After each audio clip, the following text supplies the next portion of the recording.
Le sujet du jour, Afrique, entre opportunités et défis face à la nouvelle donne américaine. Alors une thématique on ne peut plus d'actualité, on atteste les multiples rebondissements de ces dernières 48 heures.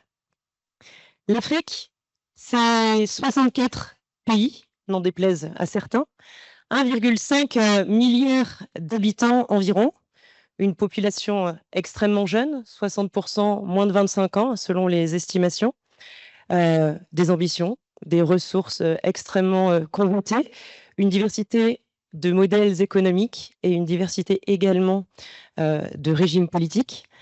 Un continent qui est situé aujourd'hui à un carrefour géopolitique et qui se retrouve, qu'il le veuille ou non, confronté à l'évolution des priorités américaines. J'entends par là le repositionnement assez brutal, vous l'avez vu, en matière de taxes douanières cette dernière semaine. Également le désengagement tout aussi soudain des programmes humanitaires et de développement avec le démantèlement de USAID, l'agence de développement américaine.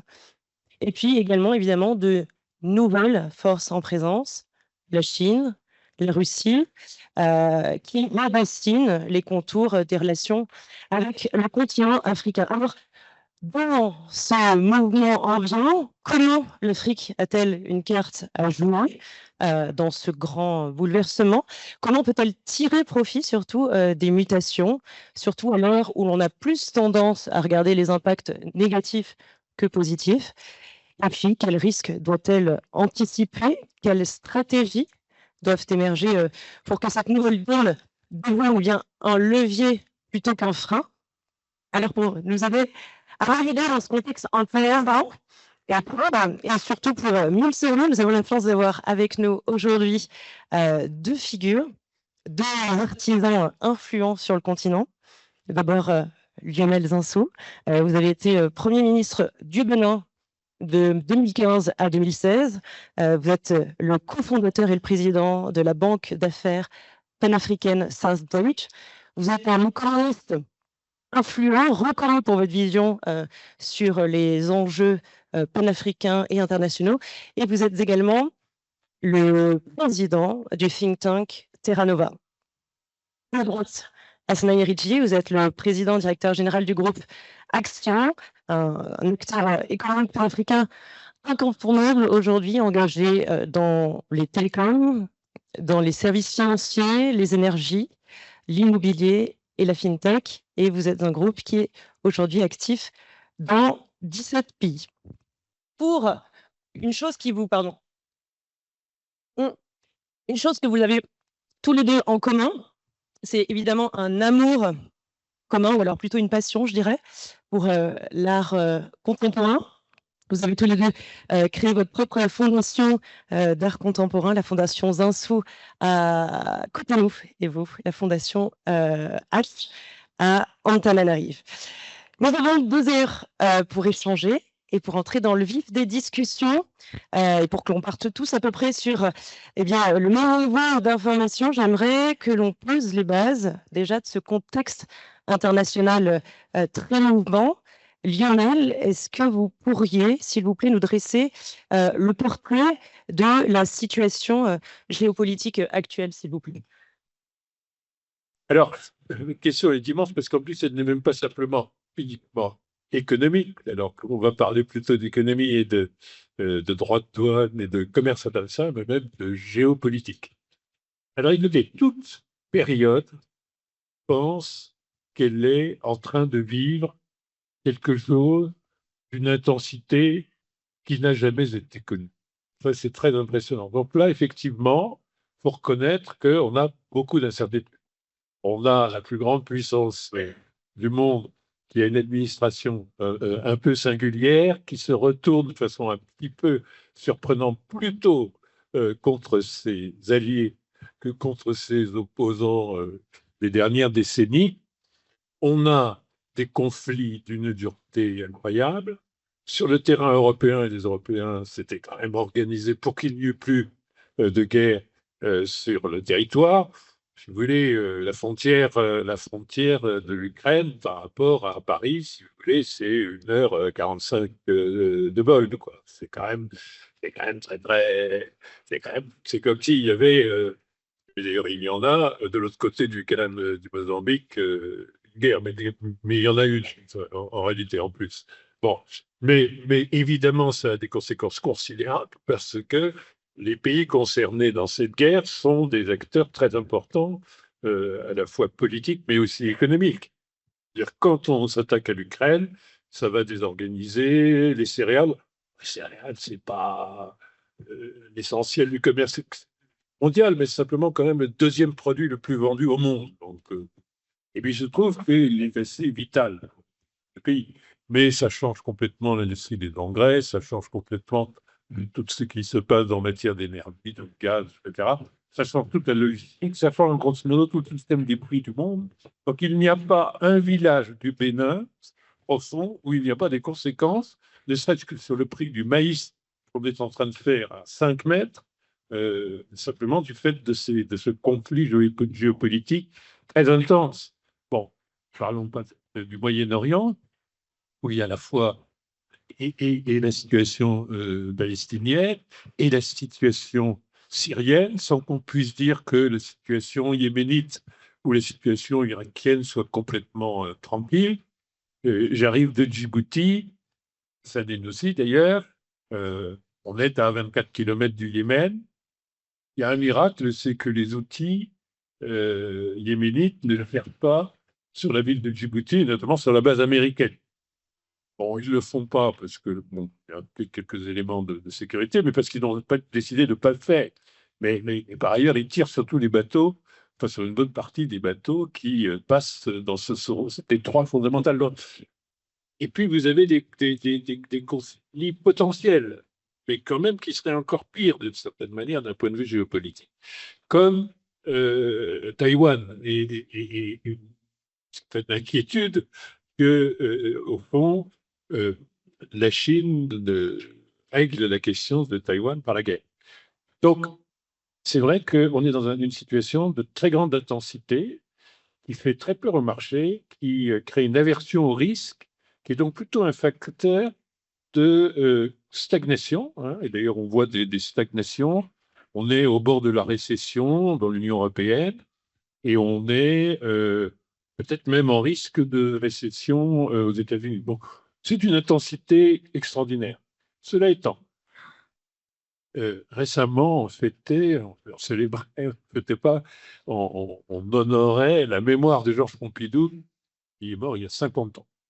Et l'idée de Georges Pompidou en France, les années 70, c'est la fin des Trente Glorieuses, mais il n'y a pas de chômage, il y a des grands projets industriels. La France est à son apogée dans un monde qu'on se représente aujourd'hui comme assez tranquille. Alors, il était tranquille, mais c'était la guerre du Kippour. Alors, tout le monde maintenant se rappelle que en 1973, le 7 octobre, se déclenche la guerre du Kippour, puisque le 7 octobre 2023, le Hamas a créé un événement de rappel. Bon. Donc c'était la guerre du Kippour, c'était la guerre du Kippour. Donc l'embrasement avec cette surprise quand même que l'armée égyptienne traverse le canal de Suez, est-ce que Israël va être battu? Bon. Et c'est quand même assez tendu parce que, comme Israël répond, tout le monde a oublié, mais l'Union soviétique, pour arrêter cette guerre, mobilise 96 divisions et annonce qu'elle va débarquer pour sauver la première armée égyptienne. Donc c'est assez intense aussi, ça ressemble un peu. Mais il y a quelques conflits que tout le monde a oubliés, c'est-à-dire on est au moment où le Bangladesh existe, tout d'un coup, parce qu'il y a une guerre entre le Pakistan et l'Inde, et que le Pakistan oriental prend son autonomie. Mais comme la réponse de l'Inde, c'est un blocus, il y a 3 millions de morts. Mais c'est aussi 1973-74. Et puis, c'est arrivé aux affaires du Kampuchea démocratique. Chez Pol Pot. Là, c'est quand même un génocide de 25% de la population. Il va se faire sur 5 ans. Donc, vous voyez, c'est une période de paix, de quiétude, de prospérité dans l'esprit de tout le monde. Alors, en Afrique, on dirait nous avons nos conflits, notamment nous avons un conflit à l'est de la RDC.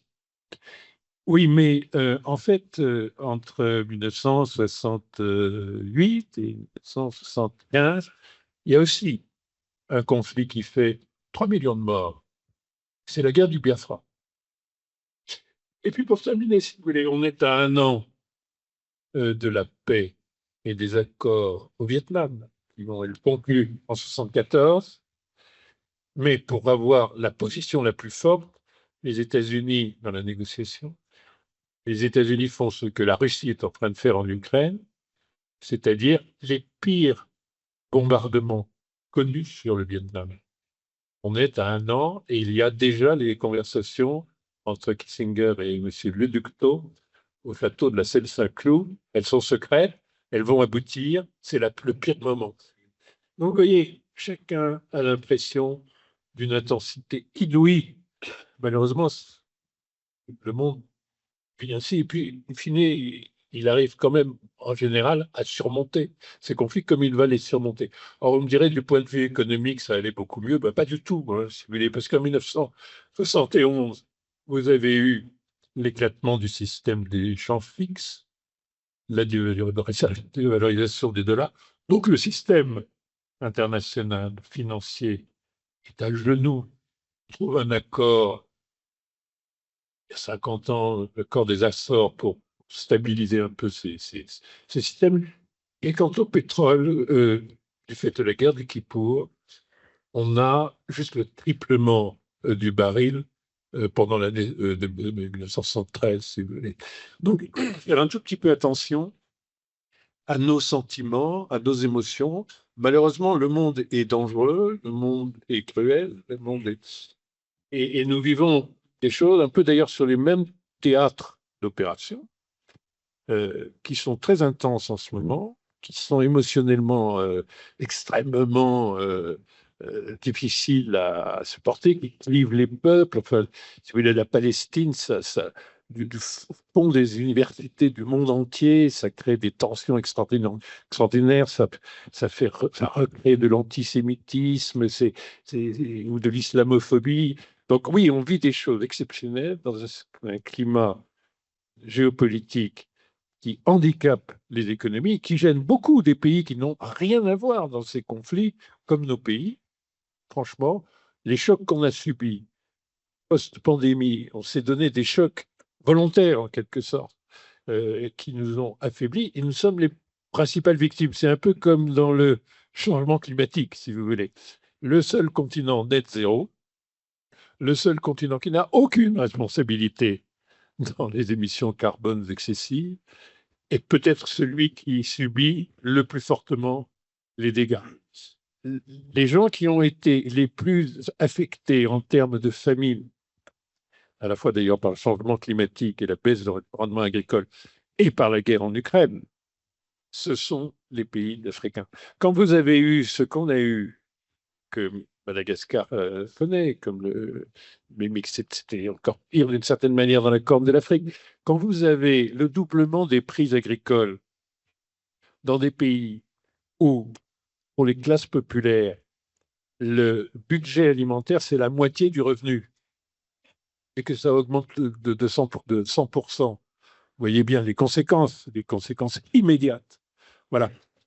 Alors en plus, il y a quand même quelque chose d'un petit peu plus en ce moment dans le côté préoccupant, et notamment pour l'Afrique, c'est d'être dirigé aux États-Unis par des gens dont on peut se demander s'ils ont le niveau minimum de culture politique et économique.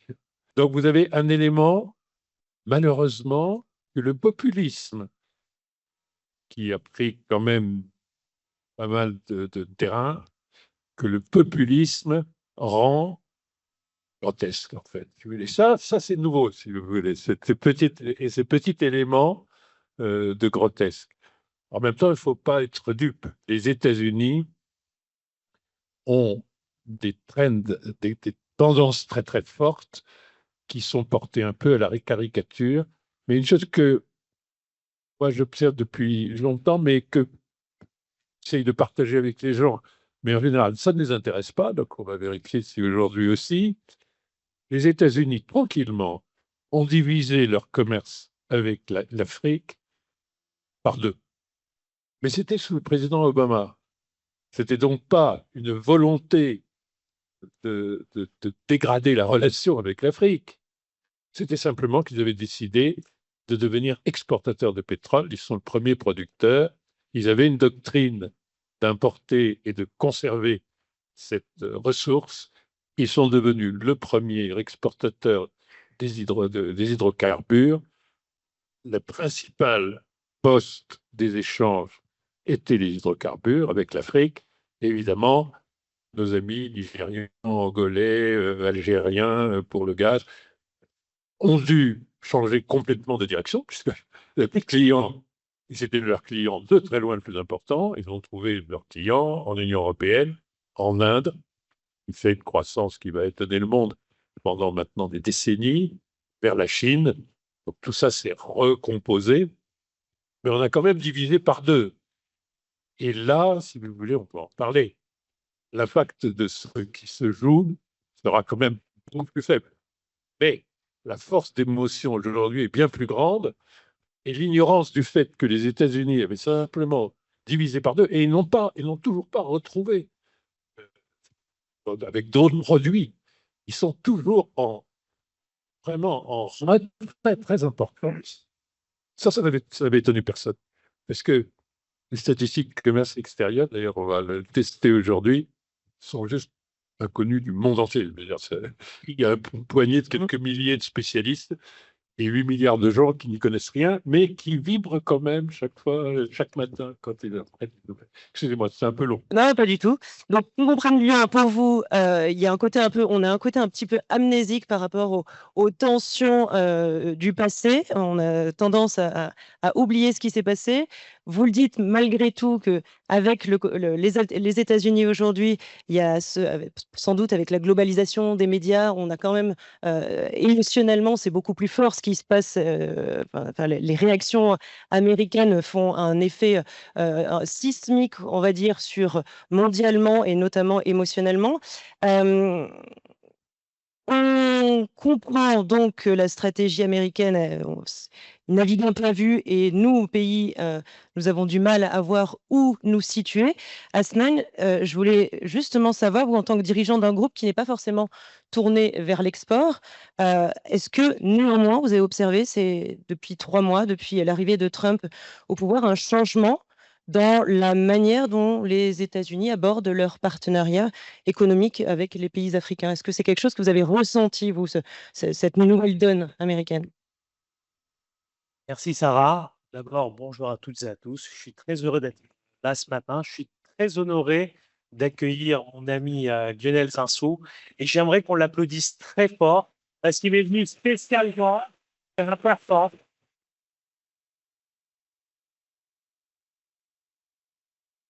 On a une chance inouïe ce matin d'accueillir un très grand monsieur de l'Afrique. Outre ses fonctions de Premier ministre du Bénin, il a une expérience assez exceptionnelle qu'il résume juste à être vétéran, mais c'est un très très grand monsieur. Donc merci Lionel, merci de nous faire cet honneur de passer un petit moment avec nous. Sarah, moi je voudrais d'abord répondre à Lionel sur un point, sur le côté amnésique. En fait, c'est pas qu'on est amnésique, Lionel, c'est qu'il y a quand même depuis les années 70 à aujourd'hui un truc assez exceptionnel qui a changé. C'est que dans les années 70, on n'avait pas tout ça dans notre poche. Et qu'aujourd'hui, il y a un effet loupe et une accélération de la circulation de l'information qui nous crée ce côté un peu anxiogène. Donc, je crois que ça, c'est un facteur qui est déterminant. Le second point, en ce qui concerne le changement d'attitude pour un groupe privé des États-Unis, absolument pas. Nous, on a aujourd'hui des discussions avec AWS, Amazon, on a des discussions avec Google, on échange avec pas mal de groupes américains, avec des banquiers américains. Aucun changement. Et dire une chose, il faut être très honnête, les États-Unis, pour les États-Unis, l'Afrique, dans les échanges, dans leurs relations, si on doit être, pardonne-moi Lionel, corrige-moi si je me trompe, 3%, c'est déjà le Pérou, hein. Voilà, on est à moins de 3%.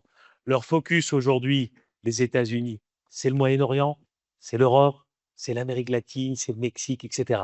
C'est leur priorité. La Chine, pardon. Et puis la Chine, l'éléphant dans la pièce. La Chine, le mal absolu, etc. pour eux. Donc, l'Afrique, pour eux aujourd'hui, donc il n'y a pas eu un changement. Il faut être honnête, il faut ramener les choses à leur réalité au niveau de la relation africaine. Donc, aucun changement, et je dirais même bien au contraire.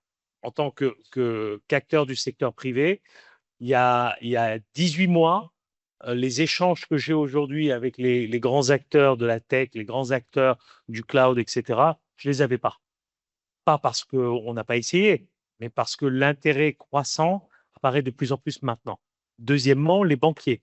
Les banquiers américains, il y a encore 24 mois, ils regardaient pas autant l'Afrique que maintenant. Jimmy Dimon a passé une tournée en Afrique il y a encore quelques semaines. Nous sommes en train de préparer une émission obligataire bientôt. On voit l'intérêt croissant. On a fait une tournée aux US il y a 6 semaines. Il y a 4 semaines, on a fait une tournée aux US. On voit l'intérêt des investisseurs africains pour les pays émergents et notamment pour l'Afrique qui est grandissant.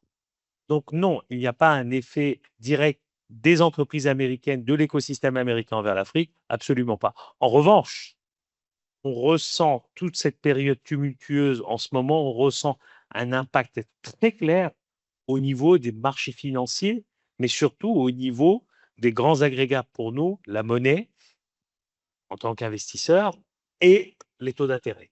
Là, par contre, pour le coup, on a un véritable problème. De par cette agitation, on a un grand impact. Alors peut-être que c'est le secteur dans lequel vous évoluez qui fait qu'il y a peut-être moins d'impact que d'autres. Est-ce que ça serait ça?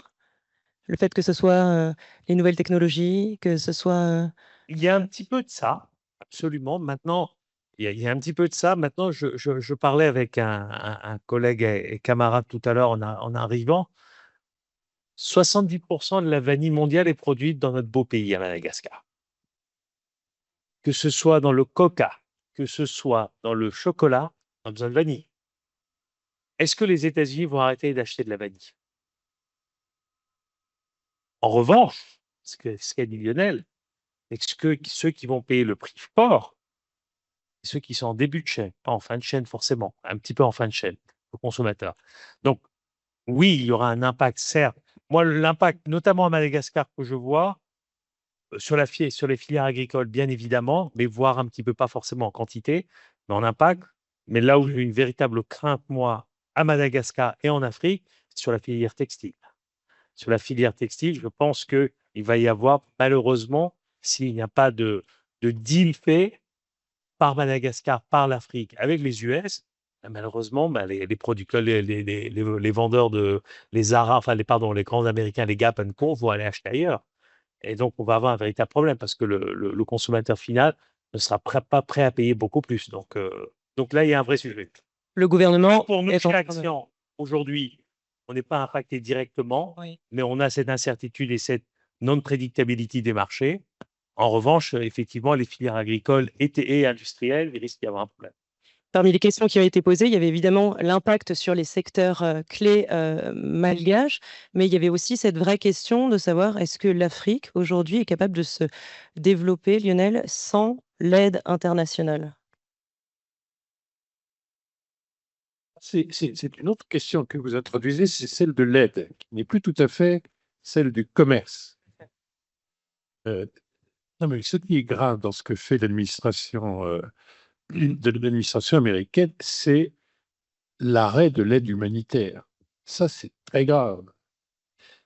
Parce que il se trouve que l'aide publique au développement est un peu différente selon les pays. Alors, je parle devant Pedro, qui est un grand spécialiste de l'aide publique au développement.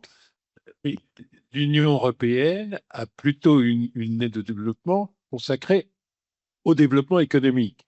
Il se trouve que la pondération américaine, c'est plutôt l'humanitaire et qu'il représente 40% de l'aide humanitaire, c'est-à-dire d'abonder le programme, le PAM, le Programme alimentaire mondial des Nations Unies, les actions de l'UNICEF, de l'OMS, qu'ils ont quitté quelques heures dès la prestation de serment du président Trump, et surtout de travailler directement avec des ONG très nombreuses sur le terrain. Et là, pour le coup, l'Afrique est beaucoup plus que 3% en réalité de l'utilisation de l'aide humanitaire, avec des programmes qui sont alimentaires et de santé publique qui, en fait, tiennent en vie des millions de personnes. Et on voit immédiatement, avec la fermeture de l'USAID, des licenciements de masse d'ONG sur le terrain. Et ça veut dire que ça va arrêter, ça a déjà arrêté. Il y a un tout petit moment de moratoire parce que la justice a obligé à exécuter certains des contrats qu'on ne pouvait pas dénoncer, mais enfin, au total, vous avez des gens qui dépendent pour des maladies chroniques de l'aide en matière de santé, et puis il y a les programmes alimentaires. Ça touche par centaines de millions de dollars un certain nombre de pays, plus d'1 milliard pour la RDC, le Nigeria, l'Afrique du Sud. Et là, vous allez avoir des conséquences létales. Parce que le textile, c'est bien, on va en parler tout de suite, enfin, ne meurt pas d'une augmentation des tarifs sur le textile. Tandis qu'on meurt de l'interruption d'un traitement, et avec tous les déplacés que vous trouvez dans la corne de l'Afrique, pas très loin, que vous trouvez au Sahel, liés à des conflits, dans un contexte climatique de baisse de rendement des productions agricoles, le programme alimentaire mondial n'a jamais été plus important. Il se trouve qu'il était très largement, au fond, abondé par les États-Unis. Et l'autre chose qui est un effet boomerang, c'est que comment ont réagi les Européens, avec quand même une solidarité importante vers l'idée on va désormais assumer notre défense parce que ça n'est pas qu'économique, c'est aussi sécuritaire, et l'OTAN n'est plus vraiment une garantie de paix, donc on va se réarmer. Se réarmer, ça veut dire passer de un peu plus de 1% du PIB de l'Union européenne à quelque chose qui sera plutôt de 2,5-3%. Et les premières annonces qui ont été les plus explicites, celles de la Grande-Bretagne, on va prélever des ressources budgétaires de l'aide publique au développement pour la défense, dans un volume de 40%. C'est beaucoup.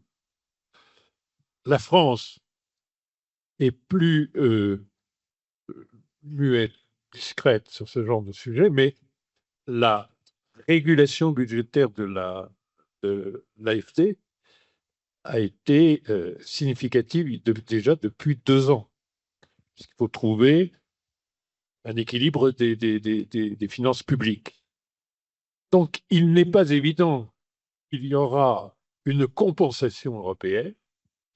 C'est assez loin des préoccupations chinoises en matière d'aide publique au développement, pour être sincère, parce que l'aide publique au développement chinoise, elle ressemble plus à faire des infrastructures qui ne sont pas inutiles à l'impérium commercial de la Chine, mais c'est très très très peu sur les problématiques générales du développement et les problématiques de l'humanitaire.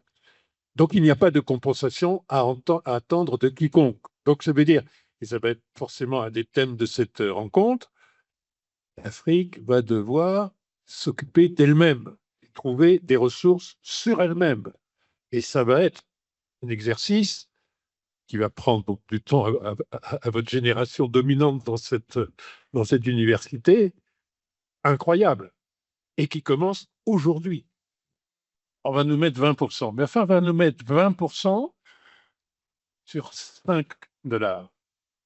Il faut être clair, n'est-ce pas? Parce que tout le monde raisonne en se disant, jamais on n'acceptera de payer ce truc 150 plus 20%. Ce n'est pas du tout le sujet. C'est un type de produit, et c'est heureusement la grande majorité de ces produits, lequel il faut raisonner sur les prix de revient et le prix au port quand on arrive aux États-Unis. Donc, ce produit ne va pas rentrer aux États-Unis à 5, il va rentrer à 6. Ça veut dire que ça va être un énorme effort du consommateur, c'est $1 sur 150. Donc, il faut faire tomber la fièvre. Je ne vous dis pas que c'est vrai d'une voiture Toyota fabriquée en Afrique du Sud. Ça, c'est plus compliqué. Parce que même si elle arrive au port, à New York, à Long Beach, évidemment à 50% du prix de la Toyota que le consommateur américain va acheter, c'est quand même 50%, c'est pas 3%, 4%, etc. Donc, l'impact sera plus fort, si vous voulez. Donc, je ne vous dis pas que ce sont tous les produits, mais il faut quand même raisonner sur les vrais produits. Je vois qu'il y a une part de marché des baskets qui est considérable dans cette honorable. Et certaines sont franchement de haut de gamme. Elles viennent très probablement du Bangladesh, du Vietnam, etc. Et il est très probable qu'Assanein les a achetés pour 200 $. Et d'ailleurs, quand il les revendra, probablement, ça sera 400 $ en fait, parce que il y a maintenant ce sera un collector, vous voyez. Alors c'est très grave pour le Vietnam, parce que vous avez vu, c'est pas 20% pour le Vietnam, c'est plutôt 37, ou chose comme ça. Enfin, c'est 37 des 5 $ que ce produit haut de gamme a coûté en prix de revient. Parce que j'oublie quand même que sur les produits importés, on a de la logistique, souvent plus importante que le coût de l'industrie elle-même. Et puis après, on a invariablement 50% du prix consommateur qui vient du système de la distribution, plus des impôts locaux, etc. Donc, en réalité, il faut quand même bien que vous voyez que vous avez un intérêt collectif à envoyer l'un d'entre vous au Bangladesh et dans un factory shop, d'acheter pour chacun à 5 €, à 5 $ pour besoin un basket de l'année. Vous allez faire des économies gigantesques. Donc, il faut faire un tout petit peu attention sur c'est quoi l'assiette des droits de douane avant de commencer à dire ça va être une inflation mondiale. Il faut se calmer un tout petit peu. L'autre chose, c'est sur les éléments de prix. Le prix du coton, le prix du blé. Il y a une vieille loi économique. Oui, je devrais dire, moi je vis beaucoup dans le passé, je suis désolé, parce que j'étais prof d'histoire économique en fait quand j'ai commencé à travailler.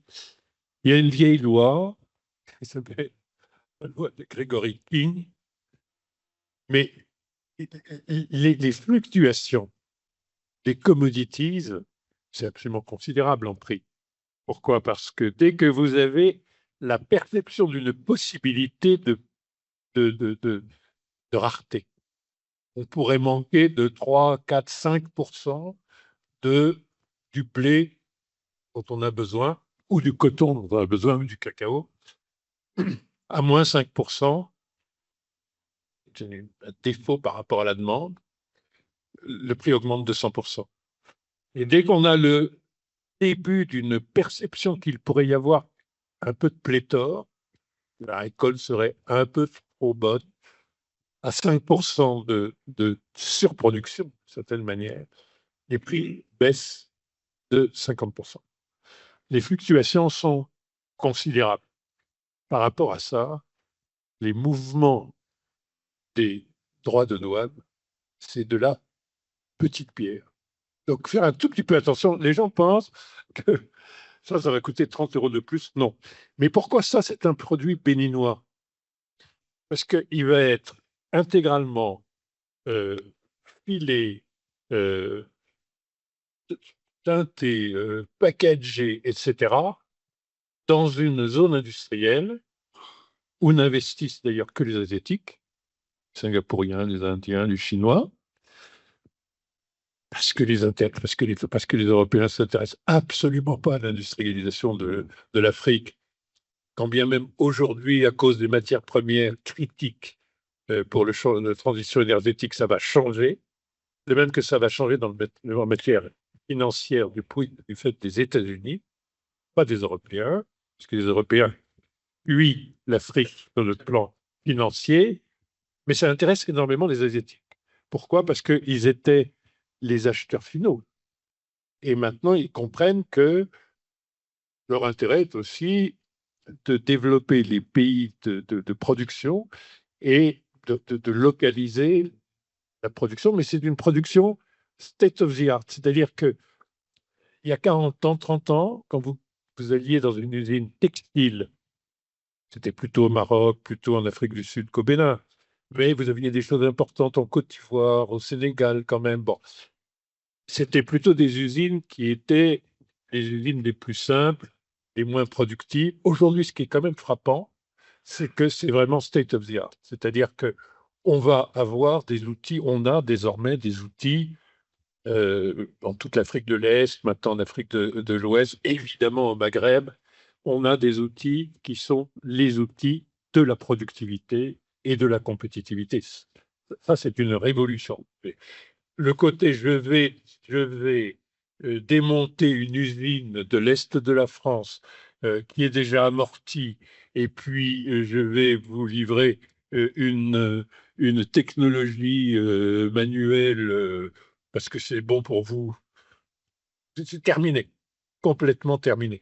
Ça, ce saut technologique, il est définitif.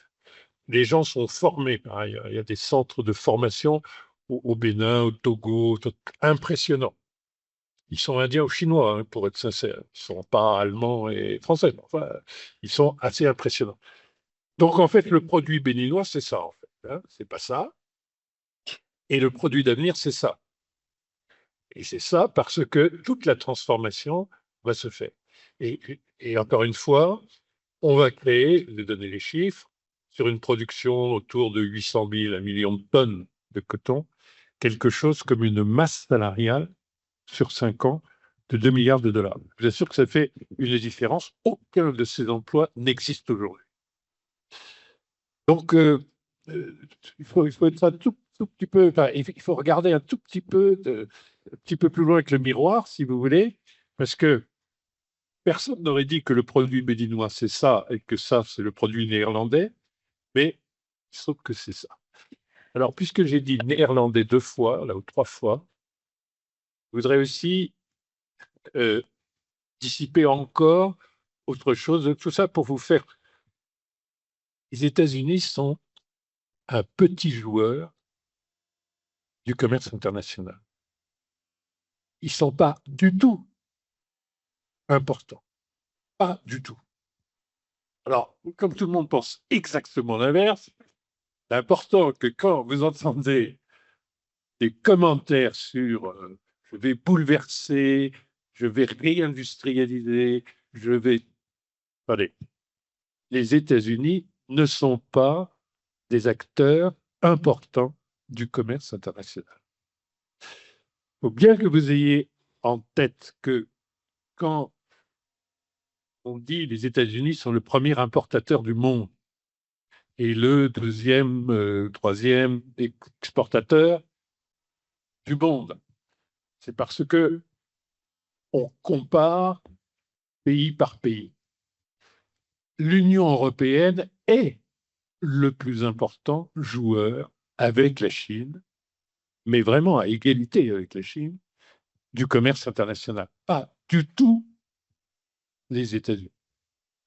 Parce que la somme des exportations des États-Unis, c'est l'équivalent,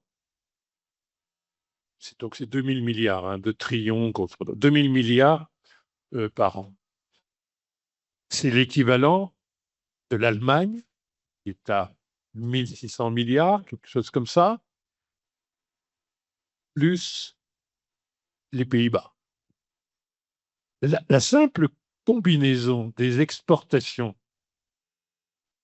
des Pays-Bas, tout ça se passe entre Hambourg, Brême et Rotterdam, si vous voulez, sur quelques centaines de kilomètres, c'est beaucoup, beaucoup plus important que tous les flux que vous voyez à New York, à Long Beach, à Los Angeles.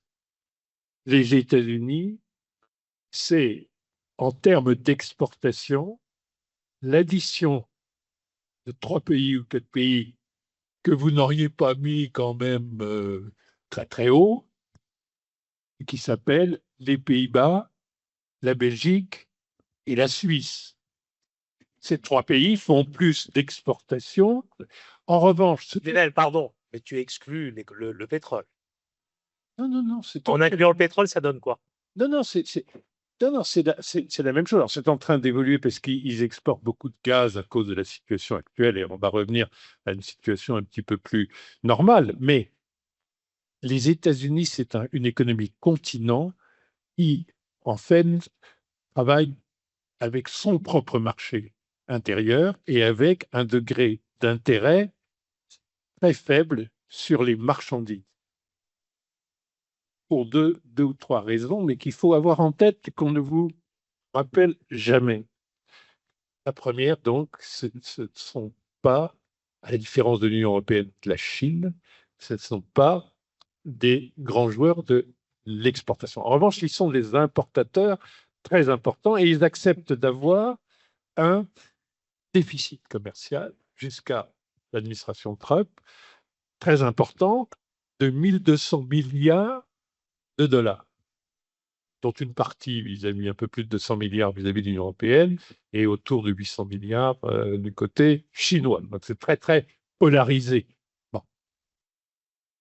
Mais pour une raison très simple qu'il faut quand même rappeler, c'est qu'il est tout à fait dans leur intérêt d'être dans le déficit commercial.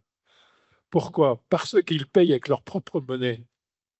Ils émettent la monnaie qu'ils veulent puisque tous les fournisseurs acceptent d'être payés en dollars et de constituer des réserves en dollars et non pas de les transformer en euros, en yuan, etc. Parce qu'ils sont les émetteurs de la monnaie mondiale. Quand vous êtes l'émetteur, il me semble malheureusement que c'est au programme de tous les lycées à peu près dans le monde, à l'âge de 14 ans. Je ne sais pas pourquoi les gens oublient entre 14 ans et l'âge de raison ce genre de truc. Quand on est l'émetteur de la monnaie mondiale, on a intérêt à être en déficit parce que on achète avec sa propre monnaie qu'on émet comme on veut. On n'a pas besoin de gagner des devises par des efforts de compétitivité considérables. C'est pour ça que c'était la situation de la Grande-Bretagne, mais ça vient de toujours. C'était la situation d'Athènes dans l'Antiquité, si vous voulez. C'est le b.a.-ba. Enfin, au baccalauréat, quelqu'un qui n'aurait pas compris ça, au baccalauréat, dans la plupart des pays, le pauvre a une assez mauvaise note. Il faut être président des États-Unis pour que ça impressionne tout le monde, cette absurdité, si vous voulez. Donc, quand vous êtes l'émetteur de la monnaie mondiale, ce n'est pas votre problème. C'est pour ça que les États-Unis vivent très bien comme ça. Mais je termine, hein, parce que c'est beaucoup trop long, mais ça, il faut quand même se le rappeler. Et l'autre chose qu'il faut se rappeler, c'est ce qu'a dit Hassanein. Mais les États-Unis s'en fichent des marchandises. De façon générale, avec tout le respect que j'ai pour la vanille, qui est presque aussi fort que le respect que j'ai pour le coton, si vous voulez, il faut faire, comme disait Marx, attention au fétichisme de la marchandise. Parce que ce qui compte dans le commerce des États-Unis, ça s'appelle Microsoft, ça s'appelle Starlink, ça s'appelle Amazon, ça s'appelle Google, ça s'appelle Instagram. Et quand vous prenez la liste des 10 plus grandes marques mondiales, avec Apple qui est estimé à une valeur de 600 milliards de dollars comme marque, c'est toutes ces marques-là que vous trouvez. Les seules marques industrielles, c'est Samsung et Nvidia dans les 10 premiers. C'est pas Toyota, c'est pas Ralph Lauren, c'est pas les marchandises. C'est très important, ça se voit. Et évidemment que ce qui se joue, c'est avec une augmentation très importante de l'excédent des États-Unis sur les services et sur les prestations et sur la propriété intellectuelle et sur les royalties. C'est là que ça se joue. Donc, la question, c'est que les pays qui vont vouloir et pouvoir réagir aux États-Unis, ce qui ne va pas être le cas de l'Afrique, mais ce qui peut être le cas de l'Union européenne, qui est le premier marché des prestations, ça va se jouer sur les produits de Google, les flux d'Amazon et autres, vous voyez, éléments de technologie appliquée aux services, la connectivité, etc. C'est là qu'est l'économie des États-Unis. C'est là que sont les excédents. Tout le reste, si vous voulez, c'est parce que c'est beaucoup plus facile de se dire, mon Dieu, ça va me coûter 30 de plus. Et pour un Béninois, de se dire, mon Dieu, je suis en train de perdre le marché que je venais de conquérir, il va falloir que j'aille euh, évangéliser les Français sur le fait que tout ça, c'est très bien. Mais pas du tout, c'est pas du tout ça qui se passe. Mais je trouve qu'on n'en parle pas beaucoup. Pour clôturer sur ce volet un peu macroéconomique et avant de revenir dans du plus concret, il y a quand même il y avait plusieurs questions des participants qui ont été posées et parmi celles-ci, un des participants qui s'inquiétait de savoir si justement ces mouvements mondiaux allaient avoir un effet sur la dette des pays africains de manière un peu concise. Est-ce que vous pourriez répondre à cette question?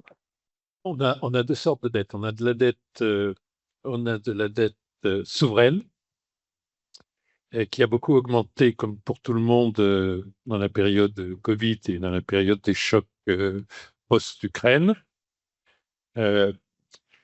L'Afrique est un des continents les moins endettés au monde par rapport aux autres continents en dette souveraine. Longtemps, elle était autour de 50% du PIB. Là, on est plutôt à 70% du PIB. Le problème, c'est que on n'a pas de recettes publiques pour faire le service de la dette. C'est-à-dire que nous sommes beaucoup moins endettés que les Américains, que les Britanniques, que l'Union européenne. Ne parlons pas du Japon qui a un record, etc. Donc notre dette souveraine est remarquablement vertueuse. Or, on nous accuse en permanence de surendettement. Je lisais encore hier pour la Guinée, un truc incroyable, ils ont 40% du PIB en dette souveraine. Il y a une note du Trésor français, Pedro. Il y a une note qui recopie le Fonds monétaire, je vous rassure tout de suite, qui a dû être faite par un stagiaire de passage à Conakry, sur le thème « Il y a un léger risque de surendettement de la Guinée ». Ah oui. À 40%. À 40% du PIB. Là.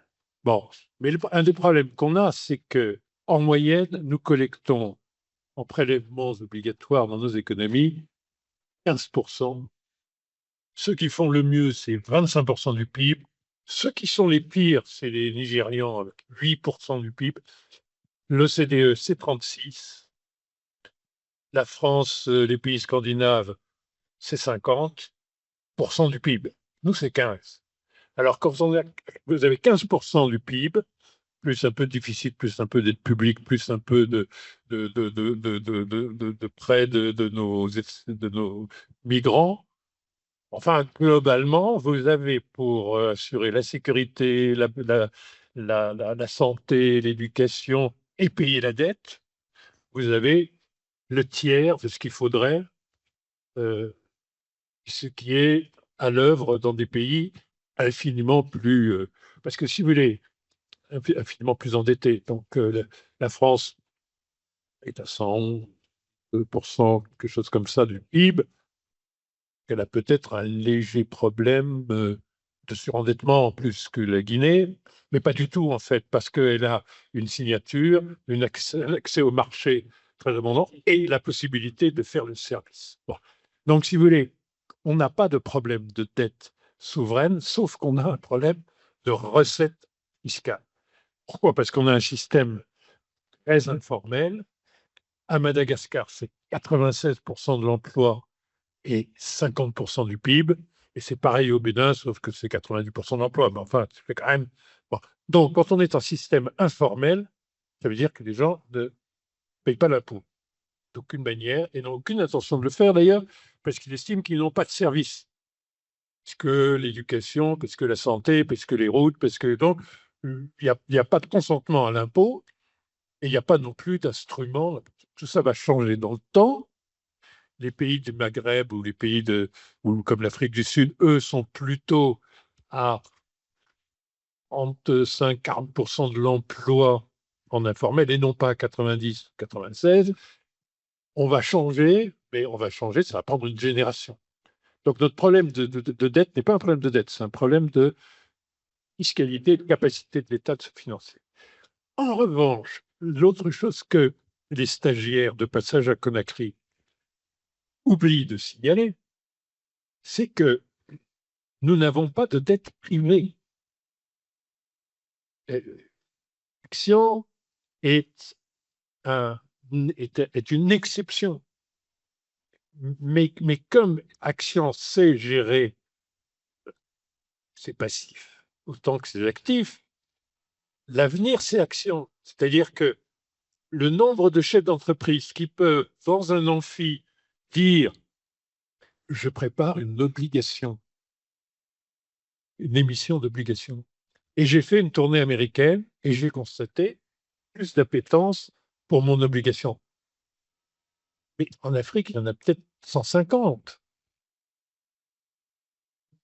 Alors que dans n'importe quel quartier de Paris, il y en a aussi 150. Mais là, c'est dans tout le continent qu'il y en a 150. Il n'y a pas de dette pour que les entreprises puissent se financer avec des records incroyables. Il faut que vous sachiez que, par exemple, tous les pays européens sont au-dessus de 100% du PIB en ce qui concerne le crédit bancaire qui est à la disposition des entreprises pour se financer. Plus de 100% du PIB. Bon. Alors, on fait quelque chose. Les économistes dans la salle vont voir tout à fait ce que ça veut dire. On prend des ressources et pas longues qu'on transforme en crédit court. Le métier de la banque, depuis les temples grecs, c'est l'inverse. On prend de l'épargne courte et on lui donne une utilisation longue. Ça s'appelle la transformation. On fait de la transformation à l'envers. Donc nous avons un système dans lequel il faut dire que nous devons faire croître de façon très importante la dette pour le secteur privé, les entreprises et les ménages. Pas plus à Madagascar qu'au Bénin, on a de crédit au logement. On a du crédit au logement uniquement pour les classes moyennes très supérieures. Or, le prêt aux ménages dans le monde, c'est le plus grand emploi de tous les bilans bancaires au monde. Le crédit, avant toute chose, avant la consommation, avant le fonds de roulement des entreprises, avant l'État, c'est le logement, sauf dans notre continent, avec les exceptions que je signalais pour simplifier le Maroc, l'Égypte et l'Afrique du Sud. Donc ce qu'on devrait répondre, et par rapport à ça, la question de mon t-shirt, ou de la vanille, c'est quand même pas très grave. Ce qui est très grave, c'est qu'une entreprise en Afrique est obligée de s'autofinancer. notre ami commun Aliko Dangote, il vous dit, plus grande fortune d'Afrique, que jusqu'à il y a 2 ans, les banques ne lui ont jamais prêté d'argent qu'à 90 jours. Vous vous rendez compte de fabriquer la plus grande fortune africaine avec du crédit à 90 jours, comme s'il était gestionnaire d'un supermarché, une supérette de quartier, si vous voulez, où les banques considéraient qu'on ne peut pas lui donner plus que 90 jours de crédit. C'est ça notre réalité. Donc, quand on fait un commentaire sur la dette, il faut dégonfler le pathos sur la dette publique. On a une question tout à fait légitime. Comment on crée de la ressource pour les États? Une fois qu'on aura résolu ça, on s'apercevra qu'on peut monter tranquillement jusqu'à quelque chose comme, je sais pas, 110, 80, 90% de dette. Donc on a une réserve considérable, mais simplement on ne sait pas résoudre l'autre côté. Le côté, je crée des ressources pour la puissance publique. Et en revanche, on ne devrait parler, enfin, comme les Africains, hein, pas les stagiaires de la direction du Trésor ou les jeunes gens du Fonds monétaire. Alors moi, je ne suis pas très populaire au Fonds monétaire, parce que quand j'étais Premier ministre, je recevais des jeunes gens, là, comme vous, très, très brillants. Ils me disaient, Monsieur le Premier ministre, industrialisez-vous quand même. Oui, bon, très bien, mais vous êtes venu pour me dire ça? Bientôt, il faudrait des emplois pour aller continuer à sortir du cajou et de sa brute. Industrialisez-vous. Je disais, mais vous venez d'où? Ben, moi, je suis français. Bon, mais vous avez fait des bonnes études? Bah oui, j'ai mon PhD du MIT. Pour venir me dire ça, si vous voulez. Mais le BEPC, ça suffisait. Industrialisez-vous. Est-ce que... Il se trouve que je connais un peu la France, hein? Mais à votre avis, c'est quoi la part de l'industrie manufacturière dans le PIB français? J'ai dit, hein? Bon, ben, c'est 11%. Mais au Bénin, c'est 14%. Donc, vos commentaires sur l'industrialisation vidéo, pour s'industrialiser, il faut avoir du capital. J'en ai pas. Et il faut avoir de la dette. J'en ai encore moins. Donc, si vous venez me dire, vous faites 8000 km pour me dire, industrialisez-vous, c'est quand même pas difficile. Vous n'allez pas continuer à sortir du coton en vrac. C'est des truismes. Les gens répètent ça à longueur de journée, mais c'est des truismes. Bon.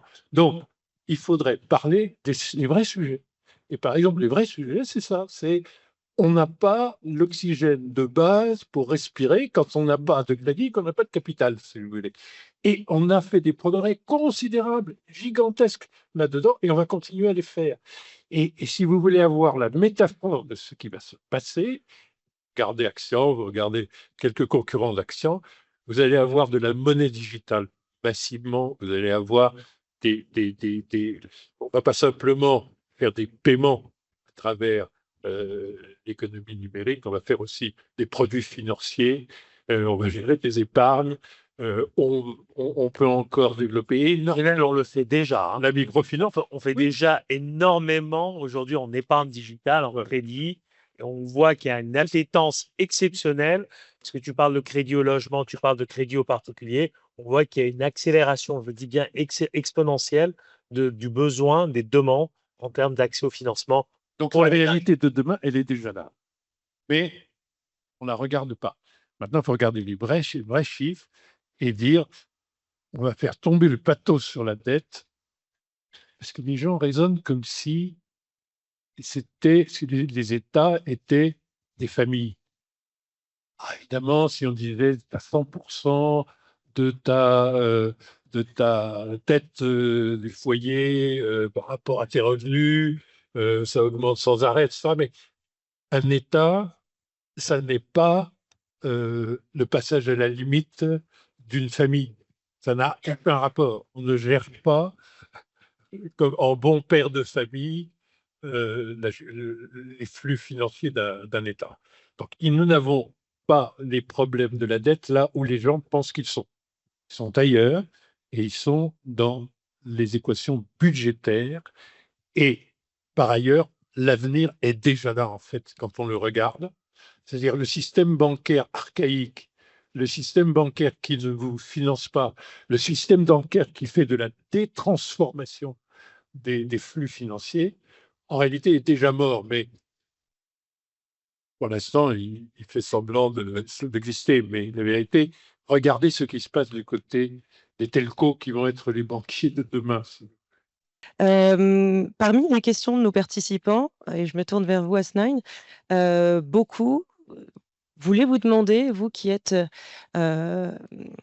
influent et un fin connaisseur du secteur économique malgache, quels pourraient être vos conseils à donner aujourd'hui au gouvernement qui, ouais, je sais, désolée, mais d'un point de vue économique, on a entendu avec Lionel qui nous dit il faut industrialiser, mais enfin, il faut transformer nos matières premières sur le continent.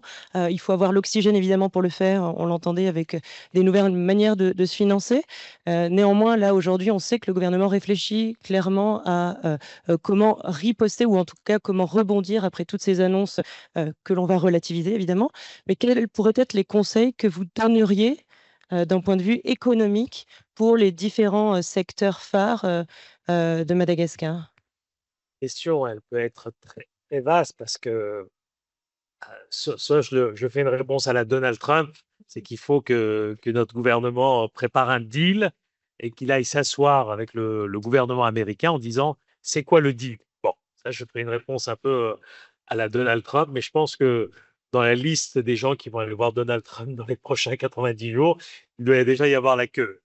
Je disais ce matin que l'Union européenne est déjà en pagaille et Madame Meloni part déjà à Washington le début de semaine prochaine. Moi, j'ai pas de conseils à donner au gouvernement malgache.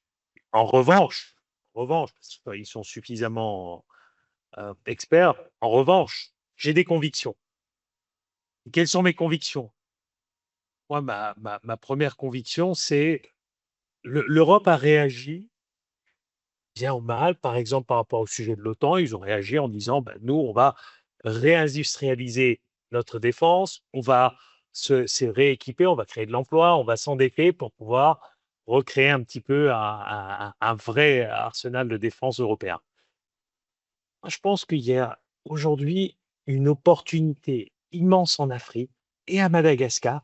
Il faut absolument qu'on soit sérieux, qu'on se concentre sur nos priorités. On sait quels sont nos besoins. D'accord? Lionel parlait tout à l'heure de tiens, on a des sujets en énergie, on a des sujets en route, on a des sujets en éducation, etc. C'est quoi la solution? Encore, il faut relativiser et revenir à nos besoins. C'est quoi nos urgences? On a une jeunesse qui est là, qui est demandeuse de plus d'éducation, d'une meilleure santé. Moi, j'ai passé les dernières semaines à écouter les collaborateurs du groupe Action. Ne serait-ce que sur et je pense qu'ils sont, je les ai, certains d'entre eux, euh, avec beaucoup d'affection, peut-être gâtés pourris. Parce qu'on avait des discussions sur la qualité de vie au travail. Et nos collaborateurs sont demandeurs, par exemple, sur les sujets de santé, sur l'hostie, comment ils vont se faire soigner mieux, différemment, etc. Ils me disaient, mais aide-nous, comment on peut faire avec l'hostie? Je crois qu'il faut d'abord, premièrement, aligner nos priorités. Ça, c'est ma conviction. Quelles sont les priorités pour l'État, pour le secteur privé et comment, ensemble, on peut créer un véritable partenariat? Comment on peut travailler ensemble pour essayer de réduire un certain nombre de problèmes? Je crois que ça, c'est ça. Deuxièmement, se concentrer, c'est une conviction, sur du vrai partenariat public-privé qui peut avoir un impact rapide, immédiat. Parce qu'on ne veut plus attendre. On ne veut plus attendre encore des promesses, etc. Et donc, je pense qu'il faudrait qu'ensemble, on puisse s'aligner sur des priorités et du partenariat. Troisièmement, et ça, c'est ma conviction, je pense que à Madagascar, nous sommes largement, et en Afrique aussi, nous sommes largement en mesure de le faire et capables de le faire, c'est se professionnaliser, c'est de faire les choses beaucoup mieux. Je prends l'exemple de la vanille, par exemple. On est en train de parler de la vanille, on est en train de parler de la Lionel a donné un exemple exceptionnel. 800 millions la valeur des exportations du coton au Bénin. 12 milliards quand les zones industrielles pourront retransformer les 800 000 tonnes de coton. C'est un truc de fou, nous. À Madagascar, on a atteint à des moments donnés en exportation de vanille, on parlait de milliards de dollars. Aujourd'hui, on me disait le kilo de la vanille, d'accord, 20, 30 $. Donc, ma conviction profonde, sérieuse, réelle, c'est que aujourd'hui, pour répondre aux jeunes stagiaires du Trésor ou du FMI, industrialisez-vous. Oui, peut-être, c'est pas industrialisons, c'est que regardons nos produits et comment nous pouvons ensemble, en tant que membres du secteur privé, travailler avec l'État dans un véritable partenariat qui permette de bonifier ce produit, de l'améliorer. Je crois que c'est là où on a un véritable enjeu et qu'il faut qu'on soit très sérieux de façon générale dans nos économies, dans ce que nous faisons, dans ce que nous proposons comme value proposition à nos clients, qu'ils soient à l'export, qu'ils soient à l'intérieur. Aujourd'hui, je parlais d'accélération, par exemple, de nos produits en termes d'épargne, en termes de crédit à nos clients. Pourquoi? Parce qu'on a des solutions qui sont simples, qui sont scalable, qui sont accessibles. Et je crois qu'il faut, sur l'ensemble des chaînes de valeur, qu'on soit extrêmement sérieux en tant qu'entrepreneur privé, et c'est comme ça qu'on avancera, et ça, c'est ma conviction. Et est-ce qu'aujourd'hui, justement, les entreprises privées africaines, elles peuvent être les relais de la diplomatie économique? Est-ce que vous avez un rôle à jouer, vous? C'est pas que nous sommes des relais de la diplomatie, c'est que nous sommes les principaux acteurs qui créent les jobs, qui paient les taxes. À un moment donné, il faut être sérieux. Ce sont les entreprises privées qui paient les taxes et qui créent les jobs. Donc, c'est pas qu'on est un relais, on doit être un véritable acteur, et c'est pour ça que je parle de partenariat public-privé.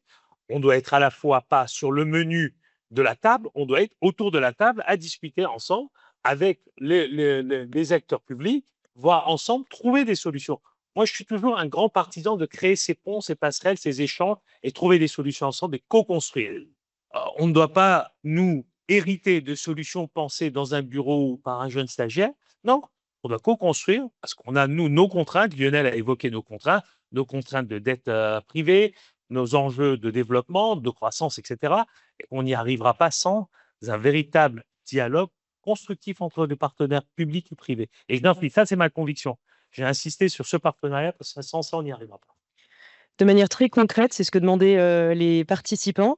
Cette nouvelle donne, ce chamboulement majeur ou non, on le verra par le futur, est-ce qu'il peut, enfin, quelles opportunités cette situation-là peut représenter pour les secteurs stratégiques? Alors, vous en parliez tout à l'heure, on a parlé de développement durable, on parlait d'énergie, de telco et de tout ce qui est finance et fintech.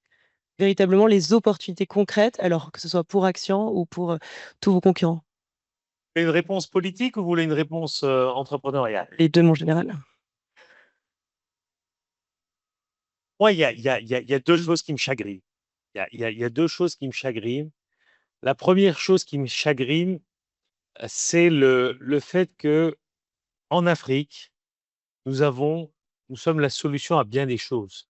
Nous avons le code ADN, je crois, en Afrique, de beaucoup, beaucoup de choses. Nous sommes la solution à bien des problèmes. Lionel évoquait tout à l'heure, nous sommes, si on enlève, je crois qu'il faudrait enlever l'Afrique du Sud, mais bon, peu importe, nous sommes net zéro. Et alors qu'aujourd'hui, nous sommes les principaux à subir ça. Je veux parler des ressources minières et les ressources naturelles. Je ne veux pas utiliser le terme piller, mais pourquoi on n'arrive pas aujourd'hui à insister auprès des gens qui investissent? Et tu nous parlais de la Guinée, et je suis certain que tu dois leur inspirer ça. C'est bon sang de bonsoir, vous voulez des ressources de chez nous, faites une partie de la transformation chez nous. Et Madagascar est un modèle. Madagascar, on a aujourd'hui l'une des plus grandes mines de nickel et de cobalt au monde, et la transformation se fait à Madagascar, et ça, c'est une fierté. Et en prenant des chiffres, s'il n'y avait eu que la mine, je crois que l'investissement aurait été de un peu moins d'1 milliard de dollars. Si on faisait maintenant avec la raffinerie, il y a un investissement de plus de 8 milliards de dollars. Aujourd'hui, on exporte des lingots. Donc là où moi je suis chagriné, c'est qu'il faut absolument qu'on arrive à trouver une solution et de financement, comme Lionel l'a évoqué, mais imposer une partie de la transformation en Afrique, avec des vraies solutions de financement, avec du capital local, du capital international, avec du transfert de technologie, avec de la formation, etc. Ça, ce serait une chose qui me chagrine. La seconde chose qui me chagrine, elle est un peu plus tech.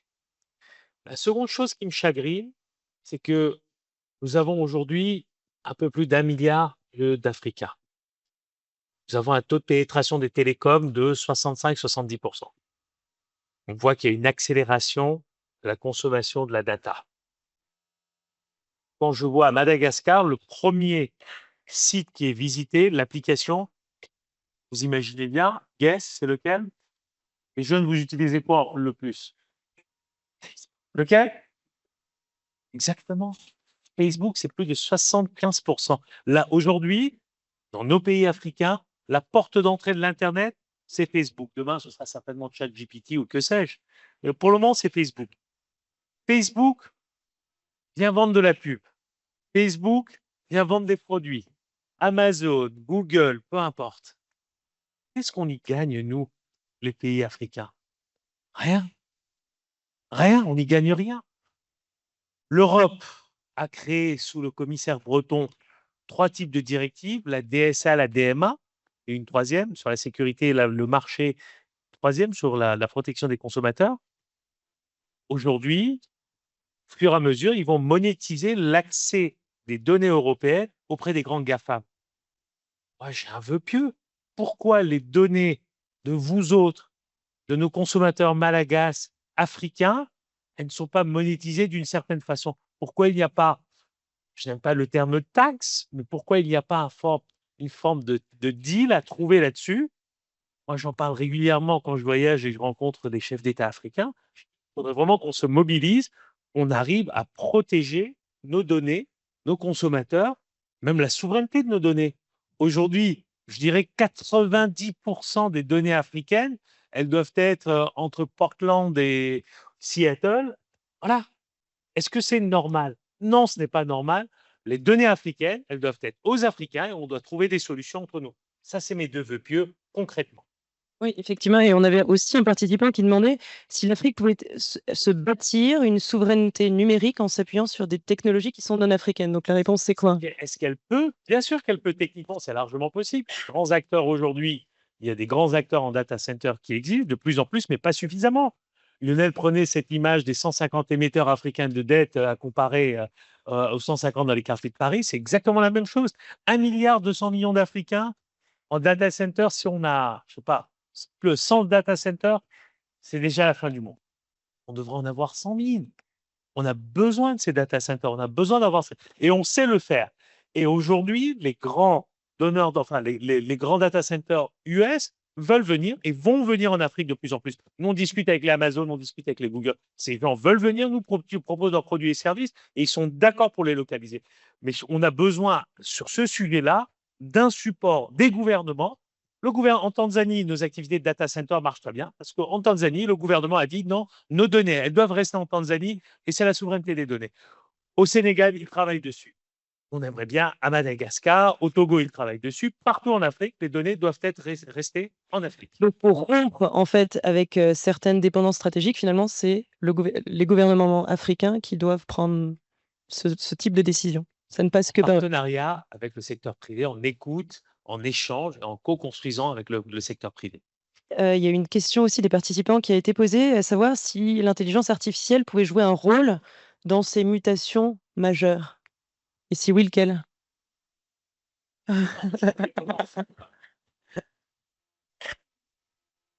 a vu aussi. Si vous voulez, alors, on va faire une réponse d'historien économique. Ce qui est intéressant dans les changements technologiques, c'est que ça donne une deuxième chance à ceux qui n'étaient pas là dans la révolution précédente.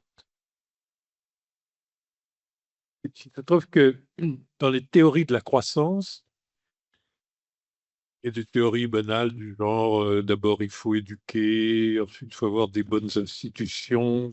Banal mais réel. Pardon? Banal mais réel. Oui, mais enfin, vous voyez, il faut faire des étapes dans la croissance, des choses bon, pas complètement fausses. Bon. Mais enfin, ça ne se passe pas du tout comme ça. Ça se passe par des changements qu'on décrit parfois comme des sauts de grenouilles, mais leapfrog, etc. Évidemment, ça ne se passe pas du tout comme ça. Alors, il y a une théorie de la croissance, qui d'ailleurs a été développée par un Ukrainien de Harvard, Gershon Kron, sur les avantages de l'arriération. The advantages of backwardness. Le grand avantage de ne pas avoir été dans la révolution technologique précédente, c'est qu'on n'a pas à se débarrasser de toute une série de choses devenues obsolètes et on saute en fait toute une génération d'étapes. Cette théorie a été construite à partir de l'observation au XIXe siècle. Le pays le plus pauvre d'Europe, d'ailleurs quand on rappelle ça aux gens dans les pays concernés, je sais pas pourquoi ça les vexe. Donc les pays les plus pauvres, moi ça me vexe pas, ma grand-mère est suisse. Mais le pays le plus pauvre de tous, c'est évidemment la Suisse. Au début du XIXe siècle, dans les montagnes, enfin, il y a vraiment, disons, c'est vraiment une vie pire que dans, si vous voulez, que dans les pires zones d'Afrique d'aujourd'hui. Et c'est les Danois, c'est les Allemands, donc des gens qui aujourd'hui ont oublié qu'ils étaient les plus pauvres du monde, en partie parce qu'ils sont maintenant les plus riches, si vous voulez. Mais une chose qui est très intéressante, c'est que l'Allemagne, c'est un pays éclaté, avec beaucoup de principautés, une activité essentiellement agricole, de grandes latifondias, donc de grands domaines des Junkers. Tout ça est extrêmement pauvre. Bon, à la fin du XIXe siècle, c'est la première puissance industrielle. Pourquoi? Parce que elle a doublé la Grande-Bretagne, laquelle, ayant été pionnière, a dû se débarrasser avec les nouvelles technologies, avec les machines à vapeur, et l'énergie qui passe du bois au charbon. Enfin, il y a des changements comme ce qu'on est en train de vivre ici, là, au XXIe siècle. Et donc, ils ont tout de suite commencé par les dernières technologies. Alors, les Anglais ont inventé quelque chose, j'espère que ça va venir très vite en Afrique. Comment montrer que les Allemands, en matière industrielle, produisent de la pacotille? Parce que les gens installés considèrent toujours que la nouvelle génération fait de la pacotille en copiant et en faisant du dumping. C'est ce qu'on a raconté pendant des décennies sur le Japon, la pacotille japonaise. Il a fallu renommer Datsun en Nissan, puisque Datsun, c'était des voitures bon marché de très mauvaise qualité. Donc, pour avoir l'image qui est aujourd'hui celle de Nissan, il a fallu changer la marque. Bon. Alors, les Anglais ont inventé un truc formidable, c'est mettre une marque d'infamie sur les produits. Donc, les machines, ils ont obligé à marquer Made in Germany, pour que les gens comprennent bien que c'était des produits de bas de gamme. Problème, si vous voulez, c'est que quand vous avez une industrie neuve, avec des technologies neuves, à la fin du 19e, et encore aujourd'hui, c'est devenu la marque de la qualité la meilleure.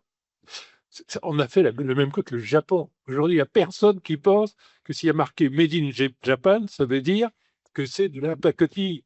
C'est la même chose avec Made in China, mais pas encore complètement. Il y a encore des gens qui pensent que c'est du dumping et de la mauvaise qualité, alors que c'est le pays qui a aujourd'hui le plus de dépôts de brevets, de plus en plus vous voyez, et dans les technologies fondamentales, ils sont premiers sur tout ce qui est renouvelable, et ils sont premiers, enfin premiers, en tout cas ils sont manifestement très compétitifs sur l'intelligence artificielle.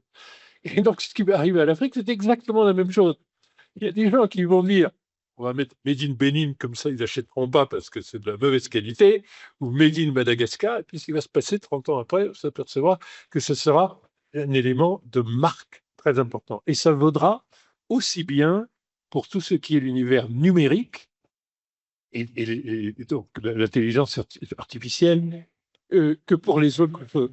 Déjà, prenez Safaricom, M-Pesa, je veux dire, il est beaucoup plus facile. Il est arrivé aux frères de Quentin d'arriver en ayant oublié de l'argent de poche et en débarquant à Nairobi. La seule façon d'aller quand même quelque part au centre-ville, etc., c'est d'être au Kenya, parce qu'évidemment, ça ne posera aucun problème aux taxis, même au Bénin. Tu vas trop loin, Lionel. Tu n'as pas besoin d'aller au Kenya. Tu sors, tu fais 10 mètres, et ça s'appelle Mvula ici, chez nous. Hein. Voilà. Chez nous, ça s'appelle Mvula. Aujourd'hui, quand je lis, pardonne-moi de t'interrompre, quand je le vois aujourd'hui, je vais rebondir sur ce que tu dis. C'est qu'aujourd'hui, on nous dit qu'en Europe, que Revolut, Tendencies, etc., c'est exceptionnel, mais on fait 10 fois mieux qu'eux aujourd'hui déjà. En Afrique, on fait 10 fois mieux qu'eux. Et il y a déjà de l'intelligence artificielle embarquée. Voilà. Donc, mais j'ai pris M-Pesa parce qu'il me semble que c'est déjà une marque connue un peu au-delà. Ah, nous aussi maintenant. Donc, je fais amende honorable. Je vais désormais faire la publicité des marques malgaches. Donc, donc, ça sera exactement la même chose dans l'univers numérique. Si vous voulez, aujourd'hui, on est cashless plutôt à la chinoise qu'à l'européenne.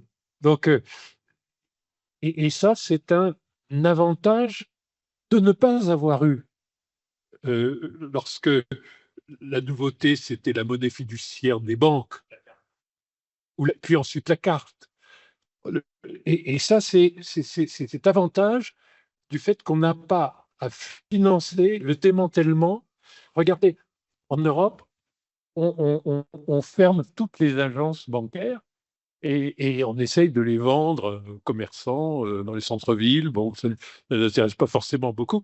Donc, vous êtes obligé de démanteler, en fait. Vous êtes obligé de licencier, vous êtes obligé de faire.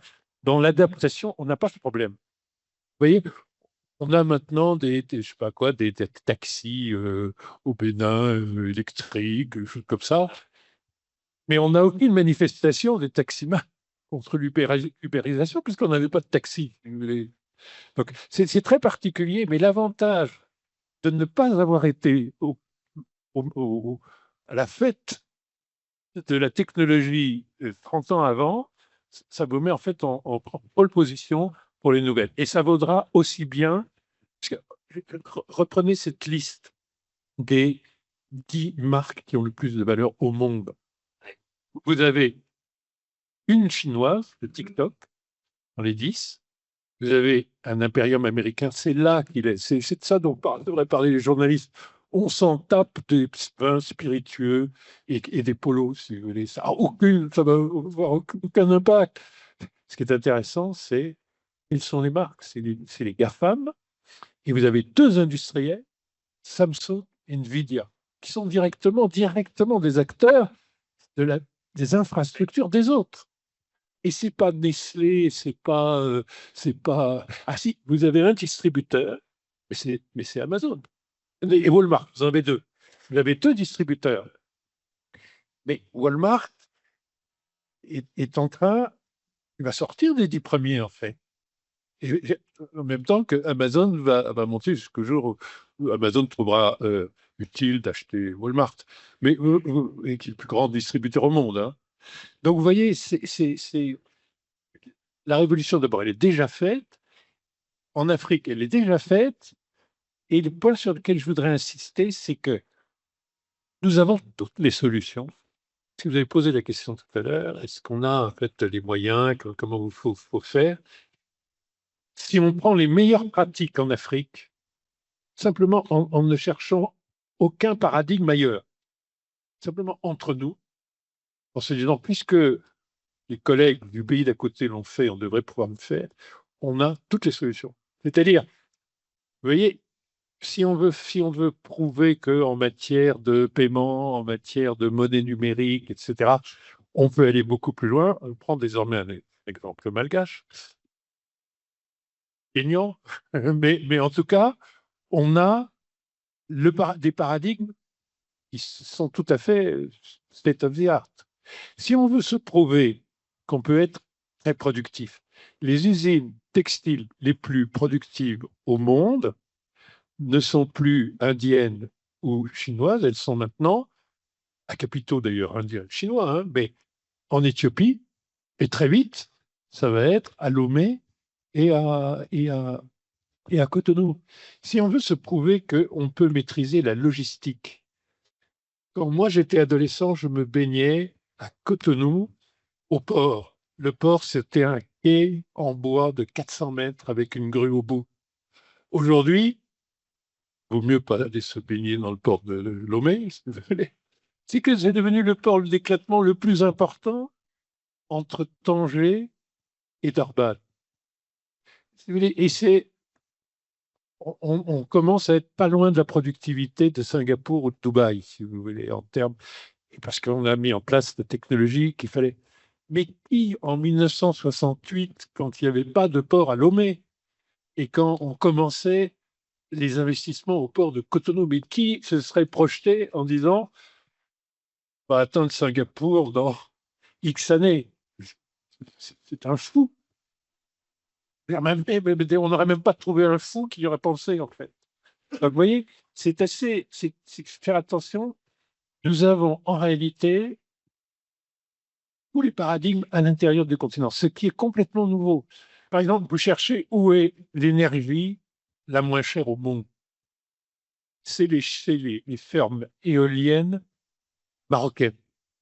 C'est maintenant plus bas en prix de revient de l'électricité que le Chili qui avait à peu près le niveau le plus productif. C'est l'électricité la moins chère au monde en termes de prix de revient. Et tout est ainsi, c'est-à-dire vous trouverez toujours un de nos pays qui a fait, au fond, ce que nous allons tous, petit à petit, devoir faire. Sur les PPP, sur évidemment que c'est la solution. Les États n'ont pas les moyens de financer. Et si les États ont été obligés de financer, mais qui aurait développé nos pays si ça n'avait pas été les États? Est-ce que quelqu'un pense que la colonisation, ça servait à développer le capitalisme indigène? Il y a quelqu'un qui pense que quelque part, les Belges ont souhaité créer des milliardaires congolais, ou les Français des milliardaires malgaches, ou les Allemands des milliardaires namibiens. Pas une seconde. La colonisation n'est pas faite pour créer une accumulation de capital. Donc on commence, on n'a aucun instrument, sauf les instruments de l'État. Aujourd'hui, l'État a atteint ses limites, mais du coup, on a commencé à se créer des moyens du secteur privé. Et puis, il faut qu'on arrive aussi à convaincre l'épargne de l'extérieur. On l'a déjà fait avec nos migrants. Les migrants rapportent plus de ressources financières que l'aide publique au développement dans notre continent. Ça, c'est très important. Mais les flux d'investissement direct étrangers, on peut en attirer beaucoup plus. Pour l'instant, tout le monde a peur du risque africain. Parce qu'il y a quelque chose qui est très important, en fait, c'est l'ignorance. Si vous voulez, ce qui est intéressant avec l'intelligence artificielle, c'est que ça permet de mobiliser plus efficacement des connaissances, des perceptions, et de générer des concepts dans un monde où l'ignorance et la bêtise ont quand même une part de marché solide. Nous sommes en Afrique totalement inconnus du reste du monde. Et à chaque fois qu'on donne un chiffre, les gens tombent de leur chaise. Mais évidemment, ils n'ont jamais fait l'effort de le chercher. Ce chiffre est tout à fait disponible. L'effondrement du commerce avec les États-Unis pour l'Afrique, il a 10 ans, c'est pas M. Trump. Bon, mais tout ça est absolument documenté. Personne ne le croit. L'histoire on n'a pas de crédit pour les entreprises, on n'a pas de crédit pour le logement, on n'a pas, c'est partout, mais personne ne sort le chiffre. Mais le chiffre, vous voyez, hier je parlais avec les Guinéens, je vous disais, 9% du crédit va aux entreprises, 9% du PIB, pardon, va aux entreprises. Mais les entreprises ne sont pas payées par l'État pour leur fourniture, à hauteur de 10% du PIB. Donc vous êtes un entrepreneur ouest-africain, parce que là c'est quand même extrême, hein. Les banques vous font moins de crédit que vous faites du crédit forcé à l'État. Extraordinaire, extraordinaire. Il y a un moment où on pourrait dire, en fait, le cuivre, l'étain, le coltan, les terres rares, on a bien réfléchi, en fait, on ne va pas vous les livrer. Vous voyez, il y a un moment, la guerre du Kippour, où la Ligue arabe s'est dit le pétrole est une arme géopolitique. C'est pas simplement un carburant. Et en fait, l'Afrique est relativement nécessaire en réalité. Et donc, on a besoin d'uranium. Nous, on sait que grosso modo, on a mis en œuvre probablement 5% de ce qu'il y a dans nos réserves, faute de capital. Puisque malgré les stagiaires dont je parlais tout à l'heure, on est à peu près conscient du fait que si on avait du capital, en fait, on a quand même on a beaucoup plus de matières premières sensibles que ce que croient les gens. Donc, si vous voulez, les Chinois s'en sont aperçus beaucoup plus que les Européens. Maintenant, les Américains sont en train de faire une razzia, hein. C'est-à-dire ce qui va se passer là en termes de réallocation dans les deals, parce qu'évidemment que la machine Trump s'en tape complètement de savoir s'ils vont mettre 1% de droit de douane sur le polo Ralph Lauren. En revanche, avoir la queue des chefs d'État venant faire des deals, et dans le deal, il va y avoir un deal sur l'Afrique des Grands Lacs. C'est très intéressant. Il faut faire le mieux possible peur aux gens et aux opinions publiques. Donc les gens qui se disent, mon Dieu, mes baskets, bon, écoutez, ça ne sert qu'à créer une opinion publique mondiale qui va rentrer dans des deals. Et donc, il va y avoir des changements. Et les pays qui sont les plus naïfs là-dessus vont malheureusement pas forcément gagner. Mais nous, on va s'apercevoir qu'on a un véritable pouvoir, en fait, dans les deals de la planète. Donc, si vous voulez, les opportunités sont considérables. Mais il y en a une qui dépasse tout. C'est bien d'avoir l'uranium, mais en fait, c'est mieux d'avoir des jeunes gens. C'est bien d'avoir une... Vous voyez, par exemple, en manioc, actuellement, on est en train de passer, grosso modo, dans le continent, graduellement, de 11 tonnes à l'hectare. C'est déjà la calorie la moins chère au monde. Donc, c'est très important. Mais on est maintenant capable de faire du 40 tonnes à l'hectare, non pas en 18 mois, mais en 9. Vous voyez l'efficacité en termes de productivité, avec les mêmes sols et les mêmes agriculteurs, hein, mais avec un peu plus de capital, un peu plus de maîtrise de l'eau, des semences sélectionnées, du paillage des terrains, etc. C'est ça notre capacité de progrès. C'est bien parce que les green tech, etc., tout ça, ça va nous libérer énormément de capacités. Mais c'est beaucoup plus important d'avoir des jeunes gens que d'avoir des champs de manioc. D'abord, on a besoin des jeunes gens pour des champs de manioc quand même. Donc, pourquoi c'est plus important? Parce que il y a encore une loi de l'histoire économique qui est assez simple. Les plus grandes puissances sont celles qui ont, dans la population active du monde, le contingent le plus important de jeunes actifs. Ce fut l'Europe, fin du 19e siècle. Ce fut la Chine, jusqu'à récemment, et la politique folle de l'enfant unique, sur lequel il est très difficile de revenir. Donc le vieillissement de la Chine fait qu'elle n'est plus le leader du quantitatif du nombre le plus élevé de jeunes actifs, c'est l'Inde. Maintenant, le subcontinent indien, plus quelques pays d'Asie du Sud-Est, vont tirer la croissance exactement comme la Chine l'a fait, pendant qu'elle va ralentir. Parce qu'il y a cette évidence que la créativité, la compétitivité se joue sur les jeunes actifs. Parce que ce qui se passe, ce que vous êtes en train de faire, on est, j'espère, tous conscients, vous avez de moins en moins d'enfants. Bon, vous en avez plus que tous les autres pays au monde, ça c'est vrai. Mais vous en avez quand même de moins en moins. Et donc, chez nous, par exemple, en Afrique de l'Ouest côtière, mais je parle devant quelqu'un qui a toutes les datas parce qu'il leur apporte le téléphone, mais on est à 2 enfants,8 à Lomé, Cotonou, Abidjan. Bon, au Sahel, on est quand même plutôt à 5,5, 6. Hein. Bon. Mais déjà, la transition démographique est allée à une vitesse folle. Au Maghreb, ils ont maintenant des indicateurs européens. C'est à 1,6 en Tunisie. À 1,6, vous ne renouvelez pas la population. Il faut 2,1 enfants pour... Donc, on a de moins en moins d'enfants. Donc, de moins en moins d'inactifs. On n'a toujours pas de vieux, de seniors, de vétérans, comment on les appelle.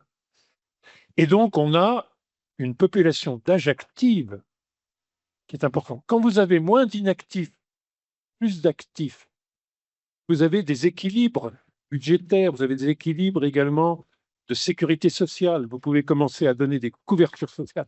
Quand vous êtes dans des pays vieillissants, l'Europe ou la Chine, vous êtes dans une situation où vous avez de plus en plus de poids sur les actifs, puisque vous avez de plus en plus d'inactifs.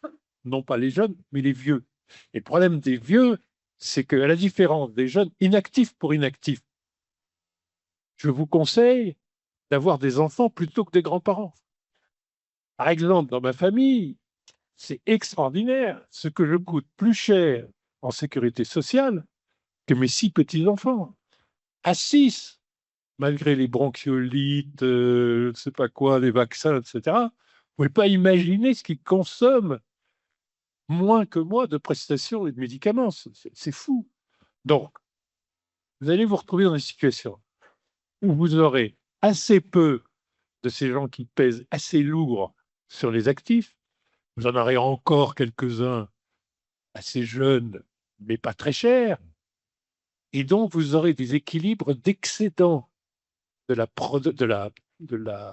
protection sociale, d'excédent sur la retraite, sur les fonds de pension, sur les fonds de capitalisation.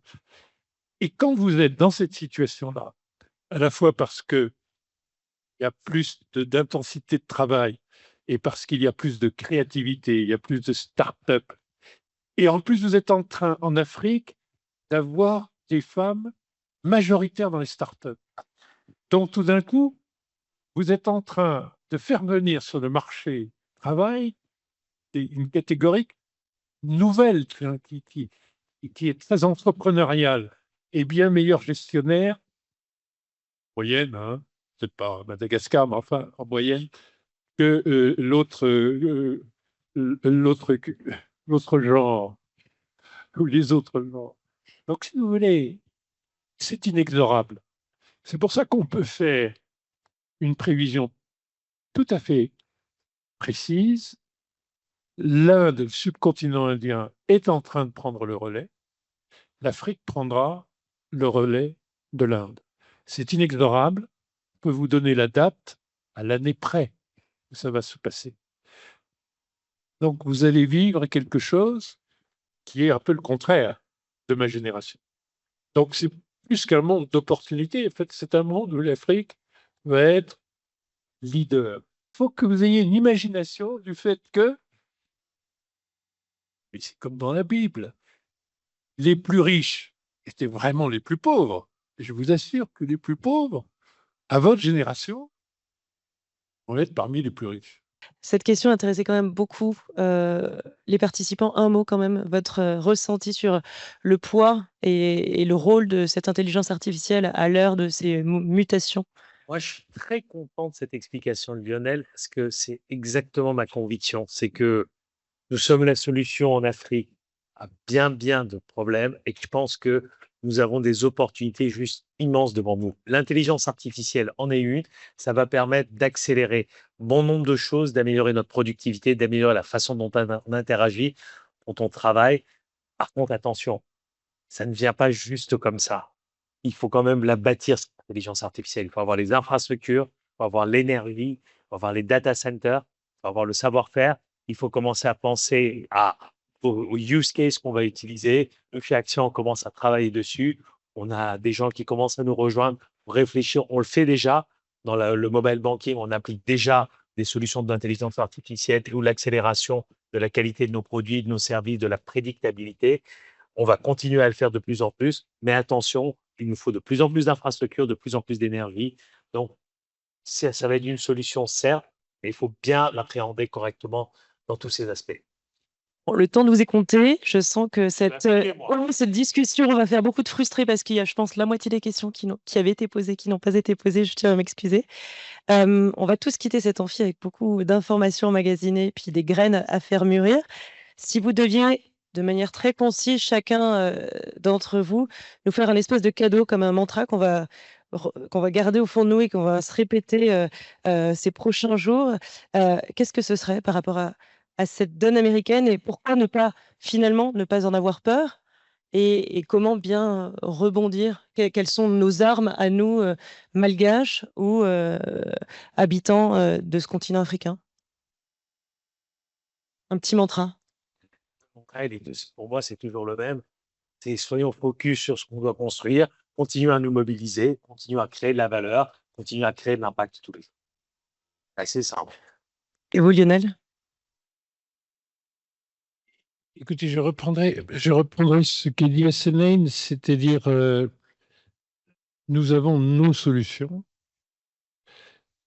L'échange des meilleures pratiques entre nous montre qu'on a nos solutions dans presque tout. On n'est pas totalement autosuffisant en intelligence et en créativité, mais malgré tout, ce qui arrive dans la crise d'aujourd'hui, et c'est bien que tout le monde se trompe sur les États-Unis en pensant qu'ils sont considérables dans les marchandises. Parce que du coup, ça nous oblige à regarder la chiffre. Et s'apercevoir que non, ça ne se passe pas dans les marchandises, ça se passe chez les GAFAM. Bon, et qu'à cela qu'il va falloir réagir. Donc, on est en train d'ouvrir la vue sur un certain nombre de choses.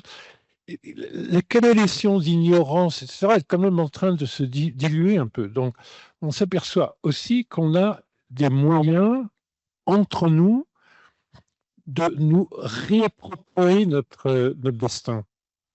Et que la colonisation, c'est un vieux souvenir qui n'a pas duré si longtemps que ça.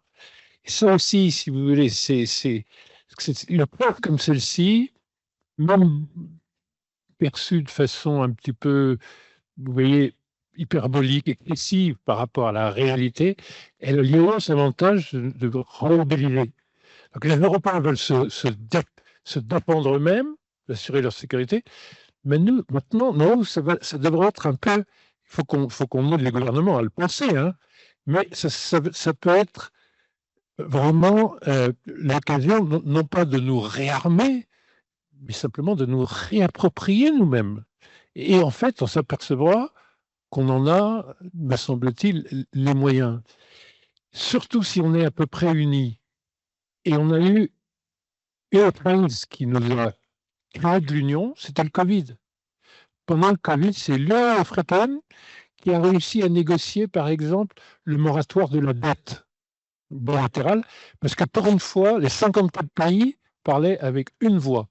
On avait de la chance, c'était le président Ramaphosa qui était président de l'Union africaine, et après, 4 personnes plutôt avec une vraie compréhension de l'économie privée, Thiam,